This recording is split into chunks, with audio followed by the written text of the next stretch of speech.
Hi guys, thanks for tuning into my channel. This is Sonetta. So today for Mental Health Awareness Month, we are going to be talking about you cannot pour from an empty cup. And what do I mean by that? We are all in relationships with people. We all have friends. Some of us have significant others. We have family members. We have co-workers. And we have to, in a healthy way, interact with these people. A lot of times we're giving of ourselves. We are sharing, we are caring, we are thoughtful. We are just communing with other people. If we are empty, we can't help anybody. We can't spread positivity. Matter of fact, we are just spewing toxic energy and we may not even be aware of it. So how do we fill up our cup? How do we make sure that when we are sharing with others and we are communicating with others, in relationship with others, that we are pouring positivity, love, joy, light from a fullness from within? We have to make sure our emotional health, our mental health, our social health, our physical health, and our spiritual health are intact.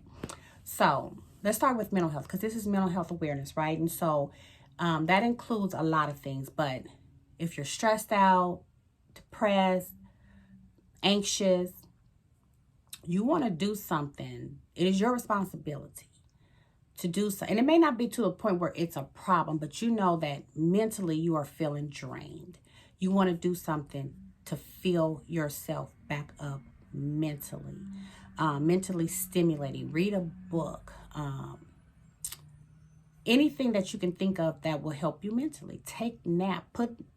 Normalize taking a nap. Do y'all realize that I used to think taking a nap on a weekend, I was just being lazy. I have normalized it as productivity. I'm being very productive if I take a nap because I am rejuvenating myself, my mental, right?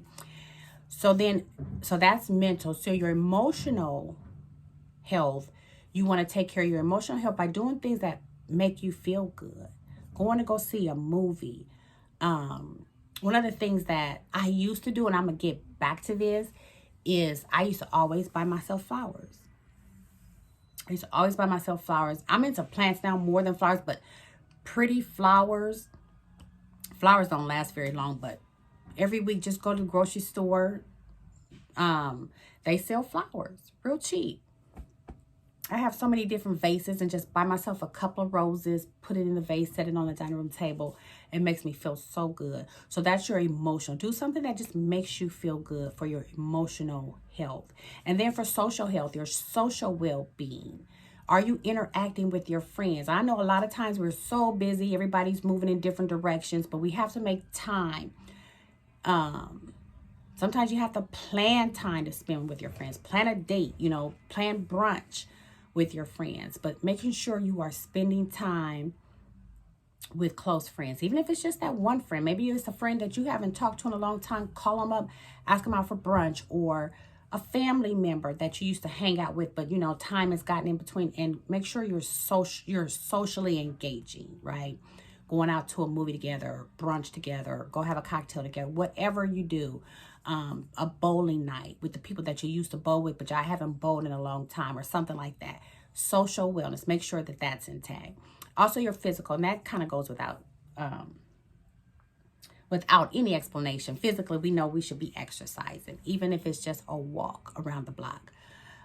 We should be exercising on a daily basis, walking at the gym, lifting weights, doing some type of physical activity regularly is what we need, is what our body needs, so that we're whole. That's that mind, body, soul. You just want to make sure that you are engaging in some kind of physical activity. And then spiritual health, and that can include a lot of things, whatever your spirituality is, your religion, or some people don't like to use the word religion, they just use the word spiritual. I'm not religious, I'm spiritual. So whatever your spiritual practices are,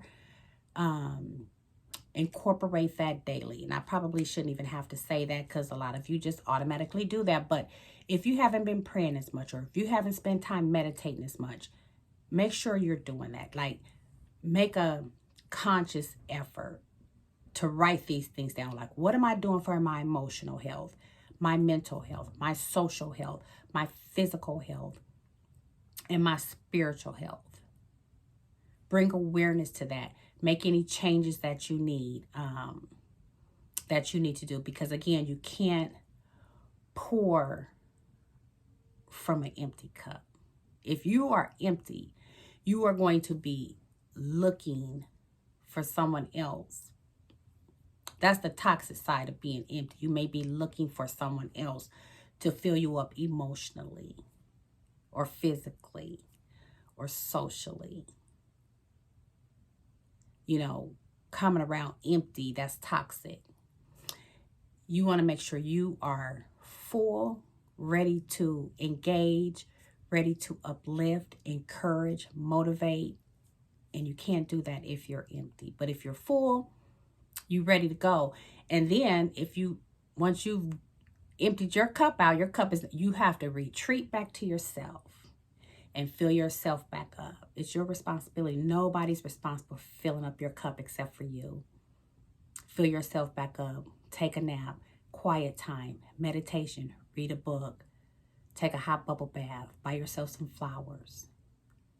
And just fill yourself back up. And then be ready to engage once again. Does that make sense? Let me know in the comments what you do for all of these things to keep yourself well. Other people will read the comments.